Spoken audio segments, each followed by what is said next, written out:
Oh, you are in for a treat today. I tell you, tonight's show sponsored by Chris Dental Family Dentistry, where everyone is welcome. Albert Taylor, endless possibilities, working with people with different abilities in our community and doing an amazing job. Also, Trans World Business Advisors, Lonnie Woodruff, big supporter of our show. And also, he's going to love the guy that we're just about to talk with. And also, Compton Family Wines in Philomath, Oregon, where they do everything regeneratively. You say it, I can't say it. They do it all very, very old school. They make some of the nicest wines, and you got to go in there and taste them and then join their wine club. But if you do go on their page and put /Rick on there, it will get you to a special page and you'll save $15 on your first 2 or more bottles of wine. So those are our sponsors tonight. You'll be hearing a little bit more from them. We're going to get the open out of the way and bring our guest on in just 3 seconds.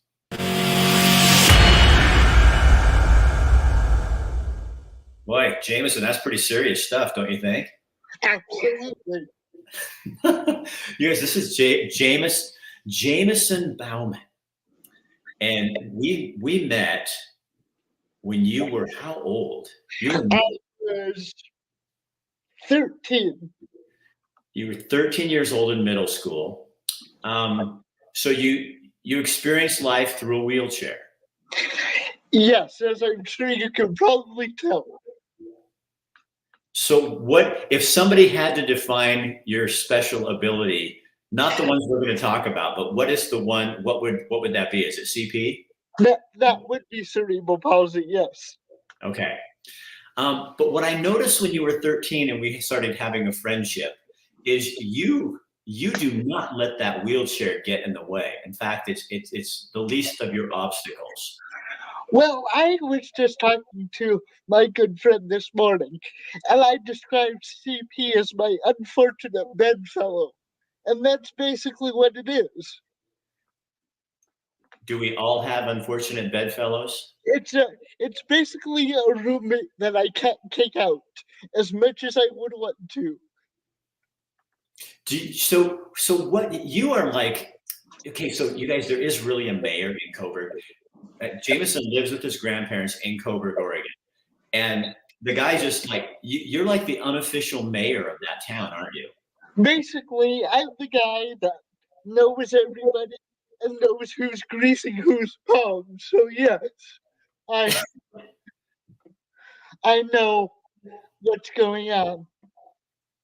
What do you love most about Coburg, Oregon? I love the fact that everybody knows everybody and nobody can get away with not telling the truth because people will know if it's not true. What's your gift? What do you think you? Oh gosh, well that's an awful narcissistic question, so I've got to be careful how I answer. I'm just lucky to be able to articulate myself as well as I'm able to. And what do you want to do as you grow up? As I grow up, I'd love to get involved in law, either strictly law or a little bit of politics. Um, I haven't quite decided which because I think it's important to be politically active. However, I think if I was to stay strictly law, leadership beyond politics is also important. So Jameson, how old are you? I am 22 today. It's my birthday. Today? Yes. No way. Yes. I can't believe we did. See, there is a God. So I have you on. I didn't know it was your birthday. Well, 27th of July, 2000. It is my birthday. Oh my gosh, this is awesome. So I got you on your birthday. So what do you think what's the biggest problem you see right now in the world, Jameson? I think the biggest problem in the world is apathy and people not being involved, people not being engaged. I think people are too miserable and focused on their own misery. How so? Well, I think people have the mistaken belief that everything is really dark. But I can tell you, there is light at the end of the tunnel, and we need to get out there and we need to do the things as citizens that we know we can and should do. So what was the first thing, if you were a politician, if you were gonna fix, if you were gonna do something to help Oregonians, what would be the first thing you would do?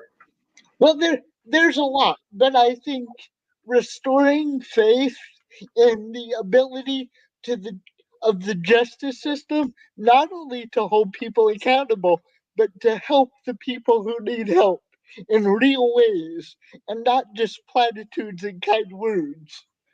So do you think, I was doing this today, I was doing a blog on this, Jameson, that I feel like the meaning of words has been lost.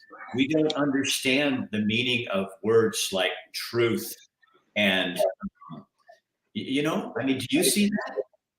Well, I don't think the meaning of word is lost. I think it's the people who speak them. Go on, go on. I think if you speak like a liar, you're a liar. If you speak the truth, you tell the truth. But in our culture right now, if you call someone a liar who lies, you're shunned. Um, Well, that's the beautiful thing. I don't care. so, do you ever look at your CP as kind of a gift? Yes, because it helps me see who people really are. I jokingly call this the chair of truth because I will know based on the way you look at me before I ever speak to you who you truly are. So, do most people just see your chair? Most people do. I mean, that's not to give people a lack of credit. I think that people are nice and polite, but people don't really give me a chance. I hear that from a lot of people, friends of mine in the different ability community, and they say, I had a young man, name was Adam. He experienced life in a wheelchair too. I walked into the coffee shop. He invited me for coffee. I'd never seen him. Just saw his face on the Facebook thing. Walked in, and all I see is this young man in a wheelchair, and I keep looking for somebody else because I didn't know. I didn't assume that he would be in a wheelchair. And I walked up to him, and he goes, "You didn't think you just saw the chair?" And I went, "Yeah." And I never looked at it that way again. But when you opened your mouth, when I saw you at 13 and you opened your mouth, you're a powerful man. Well, I try to be careful with what comes out of my mouth. What do you mean? Explain. Well, I try to never um, speak on an issue or give an opinion without understanding the facts, the real facts. What do you think of social media? I think 99% of it is a trash fire and 1% of it is great for society. Huh.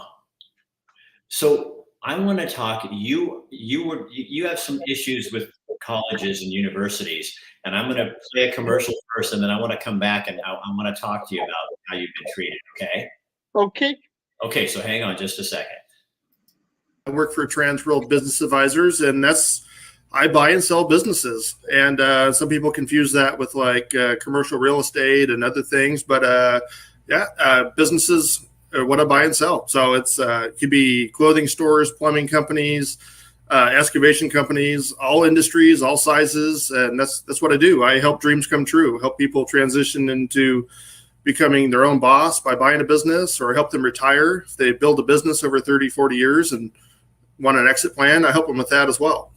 Yeah, so Rick, Lonnie introduced me to a business opportunity, but I started out in my working career working for Nabisco. Everybody loves Oreos; it's a great product, and did that for 23 years. But as you stated, we have one trip on this rock, and I want to mix it up. And Lonnie, has plenty of opportunities out there And he presented me with one, and I liked it, and I did my research and looked into it, and we're super excited that we made the change, and it's been fun, mixing it up and kind of having a rebirth in life as I travel through my own. So it's a lot of fun.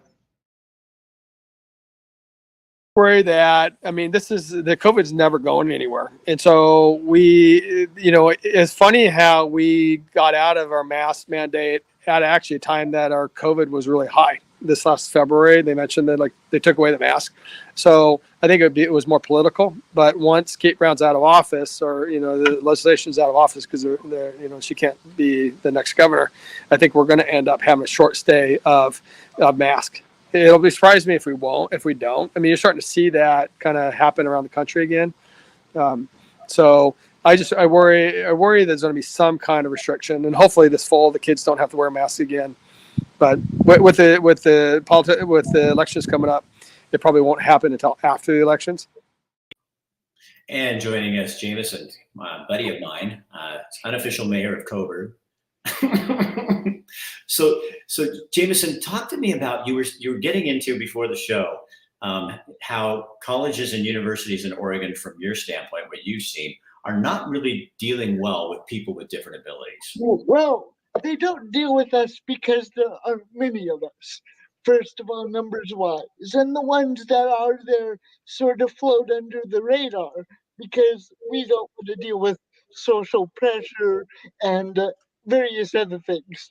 But when it comes to getting what you need from a university, it's a terribly difficult exercise, and it will honestly give you an ulcer. So you had planned to go to college, and COVID kind of got in the way. And so explain that to people. Well, it wasn't just COVID. It was getting people at the university, particularly the accessibility offices, because I've been accepted to 3 of them at this point.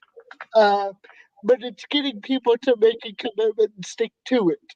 And then, of course, COVID interfered with that. And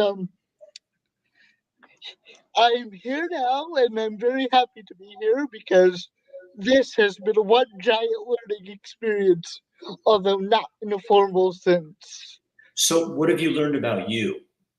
I've learned that I need to be a lot tougher. I need to be more resilient, and I need to be laser focused, and I don't need to take no for an answer. Have you grown like bigger kahunas through all this? Absolutely. I mean, they were already well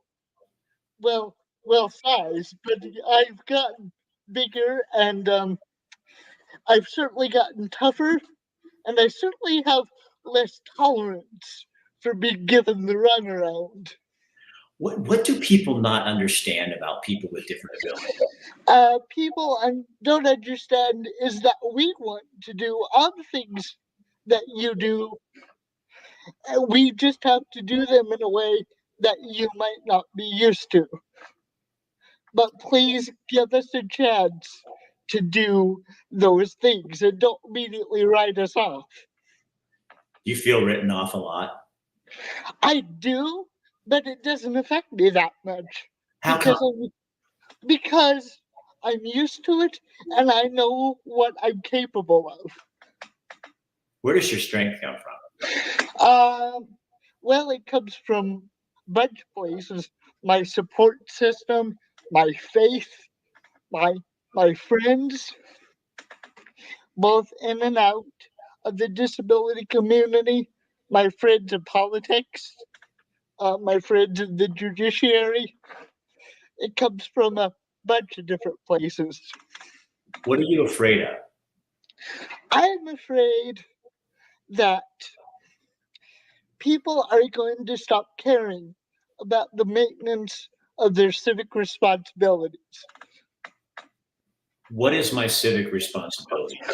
Your civic responsibility is to actually educate yourself on the issue, be critical, be your own devil's advocate, never look at one side of an issue, never be afraid to change your mind, never be afraid to call people a liar if you have reason to believe that they are. You know, one thing I've noticed through just the last five, let's say 3 or 4 years, is people don't have much critical thinking skills. Well, that's exactly true. And I was raised with it. My father is a scientist by training. I spent time in his laboratories when I was a little kid. He was still in school. So I was raised with the scientific method of thinking. And I understand what it is to critically think about an issue. I'm not perfect about it all the time. I have my own biases and predilections, of course. But I understand, and I continue to work on that skill. So what gives you hope? Honestly, the people of the country give me hope. We should all be each other's hope at the moment, because we're all we have. The most important title in this country is not president, senator, representative, or a governor. It's citizen. So we have to be each other's hope. How do you feel about parties? I don't mean parties where you go have fun. I mean Well, political parties. I think it's very disgusting that neither party has the confidence of the people, because they truly don't represent us. They represent their own interest. Does that disgust you? It does. It does. And I'll tell you why. Because they work for me. I don't work for them. See, but don't you think that's weird, Jameson, that people don't understand that? They act like, like during COVID, that we, the people, didn't have a say. It was Governor Brown, here's what's going to happen. And people took it. They just went, I'm not going to make a comment about it. And I think we should at least be able, whether you agree or don't, we should be able to talk about that without being canceled for having a different opinion. Well, here's the deal. She has the power because we gave it to her. It's ours. It's not hers. Right. We give it. And don't you think we do that with politicians too? It's like we give them I was reading how many Republicans and Democrats are right now, they can find out about stocks prior to them selling, and they're creating laws to make it so it's legal to do that. And you're like, no, this isn't, you're supposed to be working for remember the word public servant? Well, public interest too. Not your own interest, the public interest. Okay, so people on here are saying you have wise words. Kathy says, such a good speaker and so articulate. What do you want people to know? Are we going to get? I mean, we're going to find out tomorrow or the next day. We're probably in a recession. Interest rates just went up 0.75% again.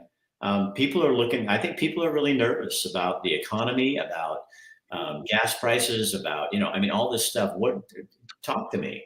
Well, people are nervous because most of the time they don't understand. So the key to not being nervous is to educate yourself and to understand that, yes, we are probably going to go into a recession. Most people expect that. But what does that really mean? And what is it going to look like for you and your economic position? And you need to educate yourself about that because there isn't one right answer. So what concerns you about the way we treat each other? Well, it's just rude. It's impolite. I mean, you have to, in order for people to trust you, you have to be somewhat affable and agreeable, and somewhat likable. Nobody wants to deal with people that they don't feel connected to in some way they don't feel have their best interest at heart. Okay, hang on just a second. I've got a couple of advertisers I want to bring on. Compton Family Vineyards, and she's going to explain how this works. Styles, more fruit-forward wines. We're doing minimal handling in the vineyard all the way through the winemaking. So what we're striving for is wines that are bright, crisp. We're big foodies, so we like wines that go well with our food and have some nice acid and balance to it. This is one of our most popular wines. It's our 2000 and actually this is our Alpine Pinot Noir. So we have an Alpine Pinot Noir in our Old Vine series, and then a Llewellyn. So this is our kind of Old Vine Collectors series, and it's 18 months on French oak. This wine's gotten a 93 rating from Pinophiles and a 91 in Wine Enthusiasts. So I've met some of those guys who've done those ratings, and it's super sweet that they are huge supporters of us too, and love the wine, so it's awesome. To make what is very normal more normal for the general population. Yeah, I think that's a great way to describe it. You know, Rick, is it the people that we work with are exactly that. They're people. They're you know, we talk a lot about the fact that they're not disabled. They're differently abled. We have people that are artists. We have people that make music. You know, we have people that have all kinds of other things that are really, when you spend the time to get to know them, they're warm, funny, wonderful people who they just want to do what the rest of us want to do, which is fully embrace and live their lives and be part of the larger community, and you know, and be out there and have a chance to engage and interact with folks and tell their stories and hear people's stories. So how many homes do you guys have? We have 16 group homes right now, and then we have probably about another 30 or 40 people that we support. And they do amazing things. So how important is that people with different abilities feel connected to a community? Well, I'll tell you, it's crucially important, and organizations like Albert Taylor are crucially and woefully underserved by the public money and by the public interest, and it's important to highlight that. So I'm glad that they sponsor you so they can get some exposure. And they're trying to, what they have a real problem with, Jameson, is getting employees, just like a lot of places, but we don't pay them. These are people that have skills that are amazing, and we pay them like crap. Well, tell me about it. I've been without a caregiver for almost a year. You what? I've been without a caregiver for almost 1 year. So I know how difficult it is. So what do you do then if you don't? It's just my grandparents and myself. Just the three of us. And you make it work. Well, we have no choice. I'm going to live life hell or high water. So, yeah. So what do you hope? I hope that we can all see the good in each other and what we like about each other, rather than the things that divide us and make us different from each other. Do you feel like sometimes that, and I'm just going to, throw this out there, that it feels to me sometimes like the government doesn't want us to get along. They want to divide us. Do you feel like that? Well, it can feel like that because that may not benefit the people in the government at any one time, but that's why we need to be very careful about who we put in the government to begin with. Do you think that we are reactionary as people and voters? I think that we are reactionary, and we need to be not just reactive but responsive to what they do. And hey, if they do something we don't like, we need to actually say, hey, wait a minute, I don't agree with this. But sometimes what happens, I find, is if when I say I don't agree with something that, say, President Biden does, then people come after me because they say, well, you're a hater. There's a difference between having an honest disagreement with somebody and engaging in a pointless personal attack. I had a guy come on today, and we were talking about an issue. I was doing a live on Instagram, and this guy came on and says, you are so unintelligent and you have puffy hair. And I was like, so you're not going to address the question. You're just going to attack me and say you're unintelligent and you have puffy hair. And I thought it was the most disgusting and funny thing ever, because really what it showed was his lack of intelligence. He couldn't even come up with a question. But I think there's so many people like that. They don't want to dig. All they want to do is dig at you. They don't want to dig for answers. They just want to kill the messenger. Well, and that's the thing. We can disagree with the message, and by all means, that's how democracy works. But there's another thing about, shooting the messenger. We still need to have respect for the people in the government because we did put them there collectively. So what do you hope for your future? Oh, I'm very optimistic about my personal future and the future of the country. I tell people all the time, this is America's puberty. Basically, we are a very young country. There are countries on this planet that go back to Greeks and Romans. We're a very young country. Um, So I'm very optimistic, not only about my future, but about the country's future. So what makes you happy?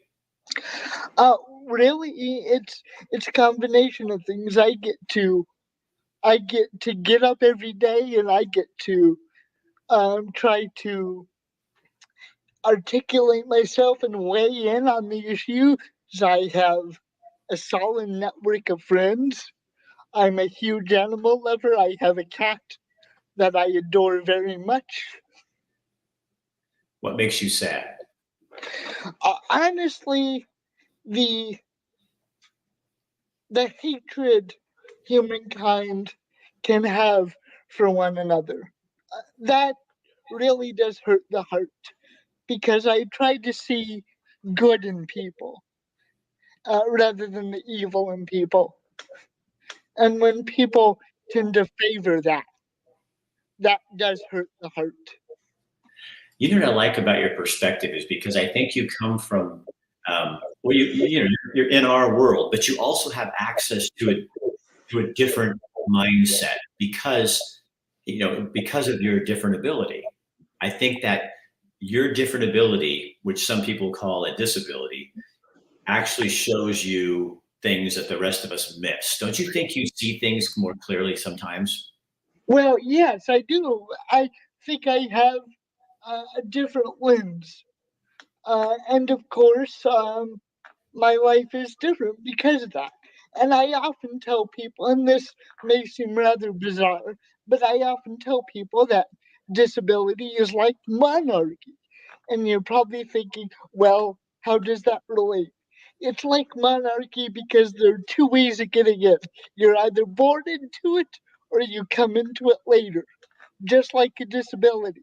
And it is a job for life. The only difference is people don't call me Your Majesty, and I don't sit on a throne. I sit on a 400-pound piece of steel. Wow.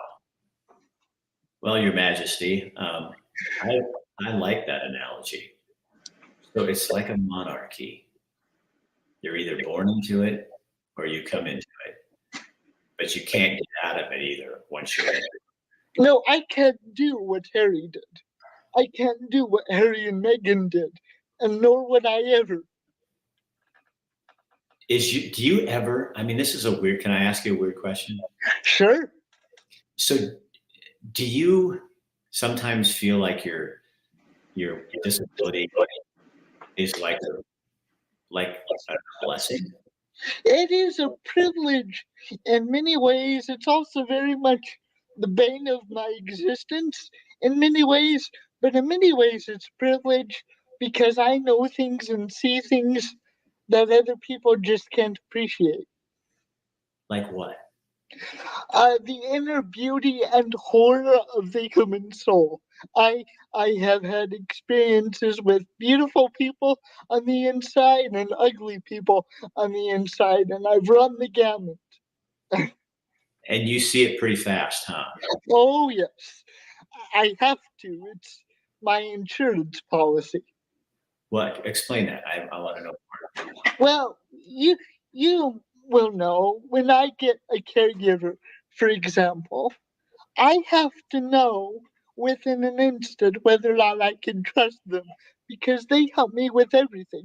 They know my bank account password, they know my social security number, they know where my checkbook is. So I have to be the ultimate judge of what to tell them and what to not.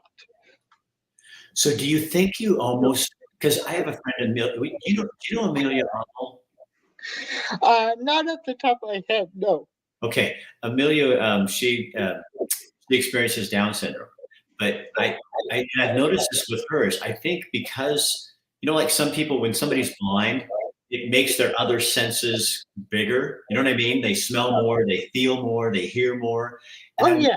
I wonder if all disabilities like that all of us have, if you know how to channel those other things, your perception, your critical thinking skills, and that's really like your gift. That's kind of what you've done. Is you can't walk and run, and you can't control your body movements, but so everything else hones in on you. See people for what they are right off the bat. Yeah, well, it's just always been that way. I think the disability makes it sharper uh, than it would otherwise be. But that's why my ambition in life is to be a prosecutor. Because I will know if you're lying to me. I will know if you're not telling me the truth. And I'm not going to let you get away with it. So, do you ever have times when you wish you didn't have a disability? Oh, absolutely. Absolutely. If I didn't have this, it would be so much less stress and so much less mental energy that I had to expend. But it would also be so much more boring Why? Why boring? because I can guarantee you I wouldn't have had the opportunities to know the people that I know and to do the things I've done. So you're satisfied with life, Oh, absolutely. but never too satisfied because you want to keep challenging yourself. Absolutely. The day I'm too satisfied is the day I die. So, what do you want people to remember about you? Well, I want people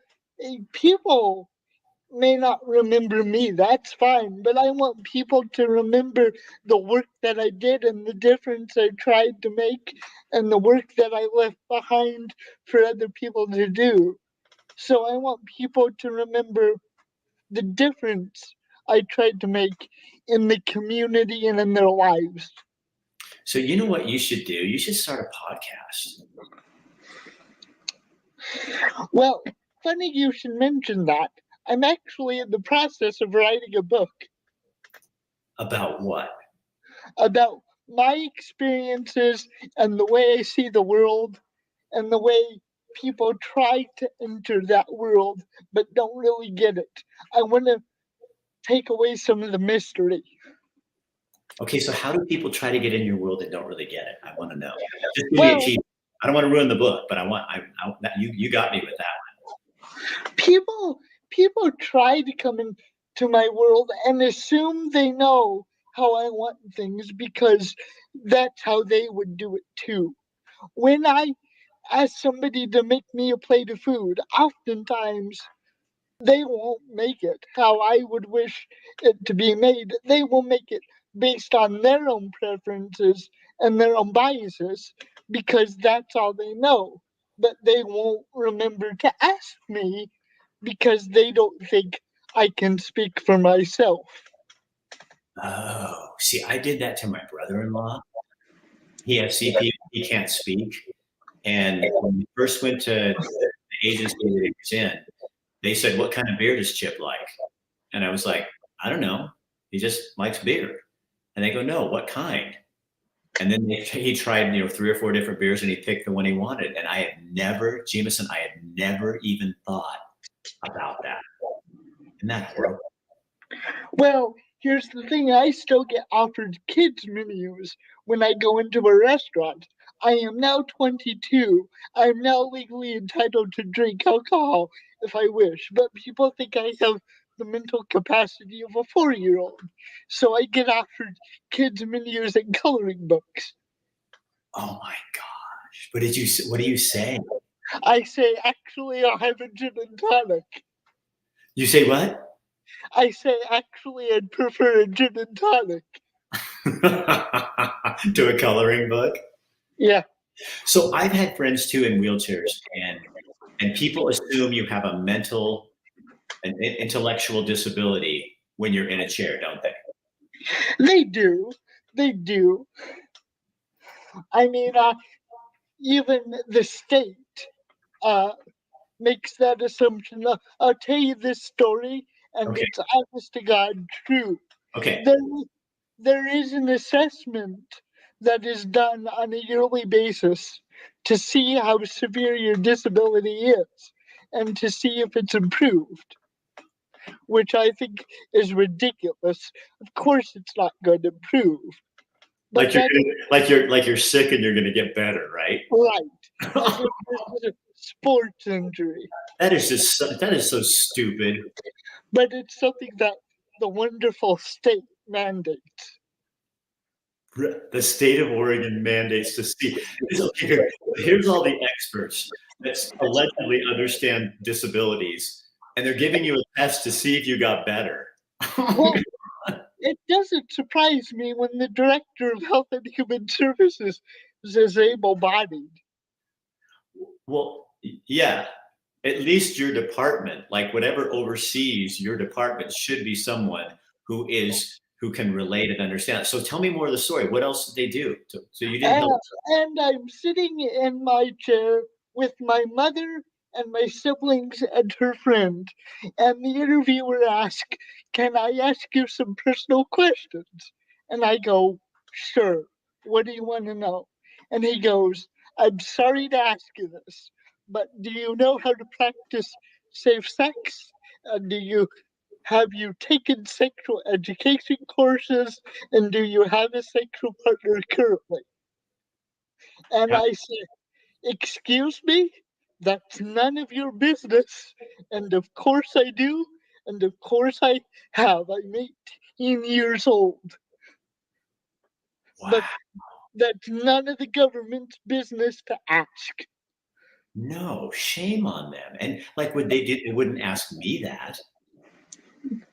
But yet they assume, since I'm in a wheelchair, that I don't know what sex is and I haven't heard of it. Well, I got news. I've heard of it.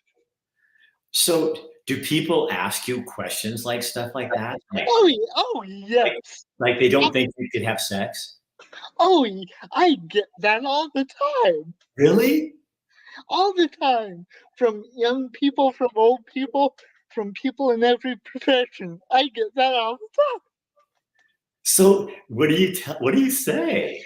Well, Shut I say, when I figure it out, I'll send you a tape. Rob Lowe.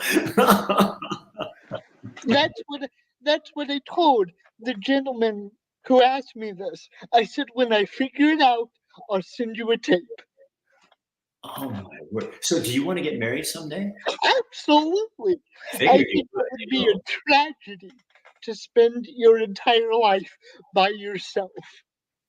would. Have you dated? I've tried. It's a bit more difficult, especially when COVID hit. Well, that made it tough for a lot of young men like your age. But I'm putting myself out there. I'm certainly open. I'm certainly secure in my sexuality, which I'm very grateful for. Wink, wink, wink, wink. And I know that I will be a good husband in spite of my disability. That's not going to affect my ability to love a person. Right. And you want children? Absolutely. I think it is essential to raise the next generation and to leave the best part to yourself behind. Well, yeah, you'd be a great dad, don't you think? And I love kids. Before COVID, I took the time to volunteer at my former elementary school.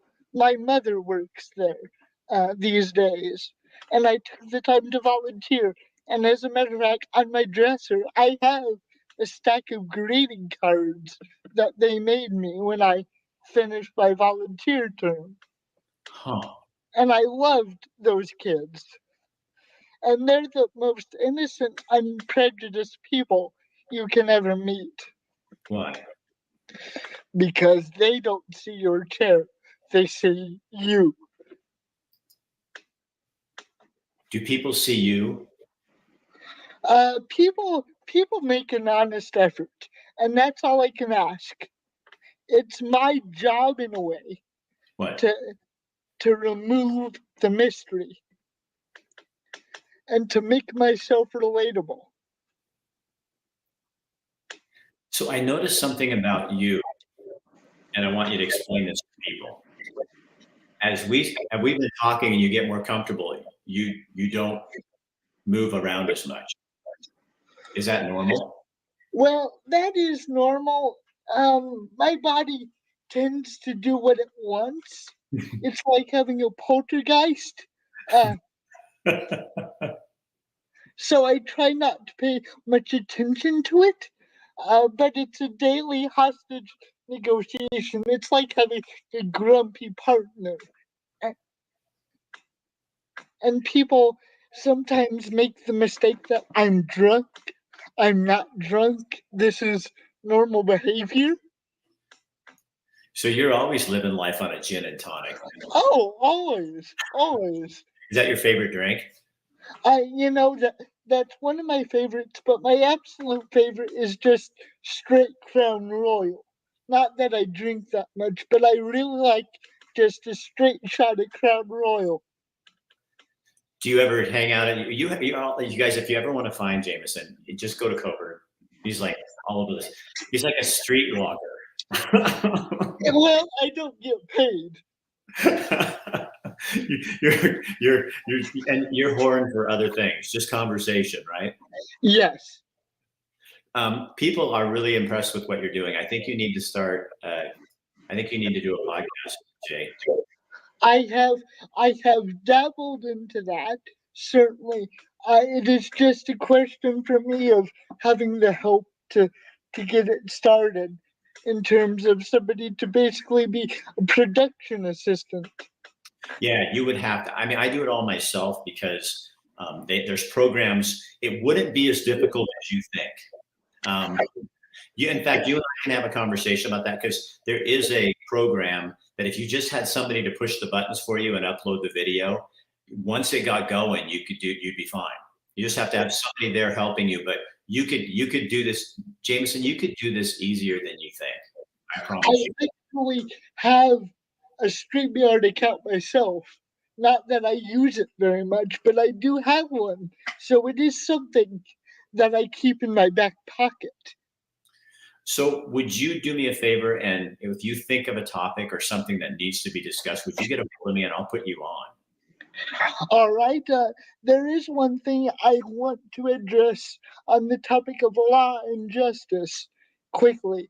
I truly believe, and I watched your show about this, I couldn't agree more. I truly believe, and not everybody will agree, but I truly believe that the death penalty in this state needs to be reinstated.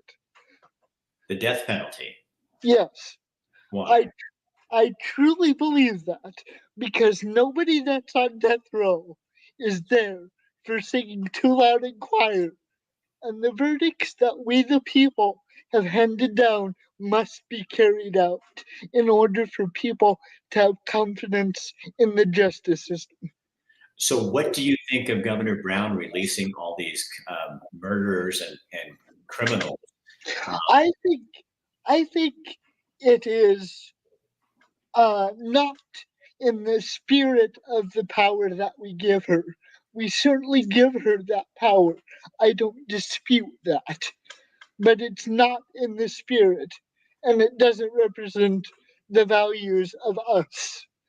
Well, yeah, and just Tom Hunt says, I agree with you, Jay. we the people voted for it, reinstated already. It's kind of weird to me because and I'm not a capital punishment supporter. Um, that's just me. But I am a guy who, if Oregonians said that they want capital punishment, abortion, whatever it is, then Oregonians said it and they voted in, that's what it should be. And you don't go around and change it because you don't like it and it doesn't, that we should take that power away from the governor, because she shouldn't have it, or none of them should have it ever. Because if Oregonians say this is what we want, then that's what happens. And you don't change the rules of the game because you're losing. Well, did you hear, and I'm not trying to get into a political thing with you, but we're going into a recession, and I heard that the Biden administration is trying to change the definition of a recession. That doesn't change the facts that we're going into a damn recession just because you change the name of it. It's like change. And you can change the name in the textbook, but that doesn't change the practical effects. Right. And I think that, Jay, is what Oregonians are tired of, and just Americans, is we're tired of, here's what's real, and it's like the world's living in this delusion, and they want us to accept the delusion. And it's like, no, I'm not gonna go into your crazy. It's like, this is what it is, and you don't get to change it after I vote for something, and you don't get to go turn around and change it. Well, it's like what they did with breaking away from the European Union in the United Kingdom. You don't get to stonewall it. You don't get to change it. You may not like it, but we had to vote, and that's the way it is. Right. And I think we've created a culture where I don't like what you did, so I'm going to bitch and whine and complain and go around the back, go to the back door, make a deal and change it all. And then they go, oh, well, we're doing it for your best good. You guys are just too stupid to understand the mistake that you made, and we'll take care of it at this level. And when you do that, you lose the trust of the people, don't you think? Well, I think not only do you lose the trust of people, but you lose something much more important than that. You lose the confidence of the people that the system actually works. Right. It's not just the trust of people that matters in terms of the individual. It's the confidence in the system that matters more. It's not about who the president is. It's about how we all feel about the office. Right.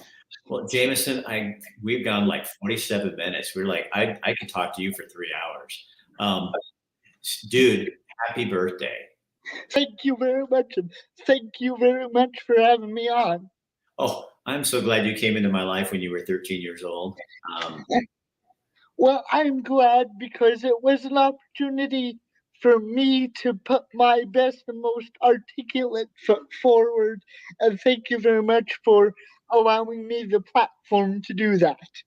Buddy, anytime you want to come back, you just call me, text me or something, and tell me what you want to talk about, and I'll put you on here, okay? Okay. Thank you very much, Rick. I pray that you will be well in Montana.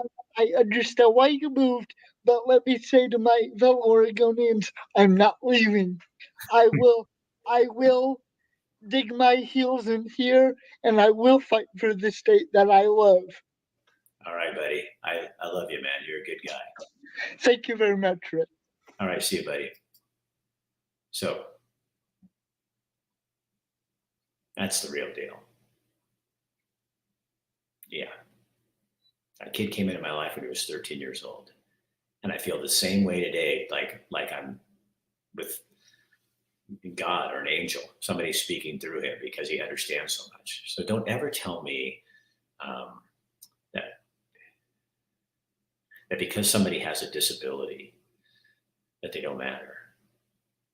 And the next time you see somebody in a chair on the side of the street or in a place, don't assume that they don't think, or they're not a person, or they're not a human being. They don't have ideas. And take the time to meet them. I don't know for Jameson if it is, because he's so out there like talking to people. But for a lot of people in the disability community, it's really hard to make friends because people don't take them seriously. They treat them like they get a coloring book and a chocolate milk when they're 22 years old. So I'd love to give you the opportunity to meet people like Jameson, because that kid's not going away. You will see him. He's going to resurface, and I'll be long gone. And you're going to go, wasn't that the kid that was on that white-haired Santa guy's podcast show or something a few years ago?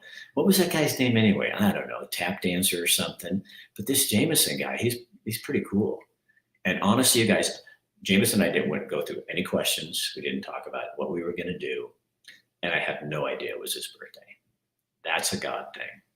So if you're traveling around Coburg and you see this dude driving way too fast in his wheelchair, do not try to give him a ticket, because he's not going to pay it. But stop by, say hi, have a conversation with him, and you will be blessed. Take him over to one of the cool restaurants in Coburg, buy him lunch, and you will have a wonderful time. Okay, tomorrow night, we're going to talk about Veterans Legacy. They took over a forest work camp out in Alma. And Dan's going to be with us, and Rosa Real Estate is going to talk about that. They're having a poker run to help make money for these homeless veterans that they take out to this camp and rehabilitate them and help them get their lives back together. So that's tomorrow night. And I'm setting up some really cool stuff for next week as well. So, yeah, that's a good way to end the day. And share this on your page so other people can be blessed by watching what you just experienced, because you don't get to see that every day. And share it on your page, and we will see you back. And remember our sponsors, please. Compton Family Wines, Chris Dental Family Dentistry, Albert Taylor, and Transworld Business Advisors. You guys, we can't do this without them. And the trolls are out there trying to stop us. But so far, no such luck.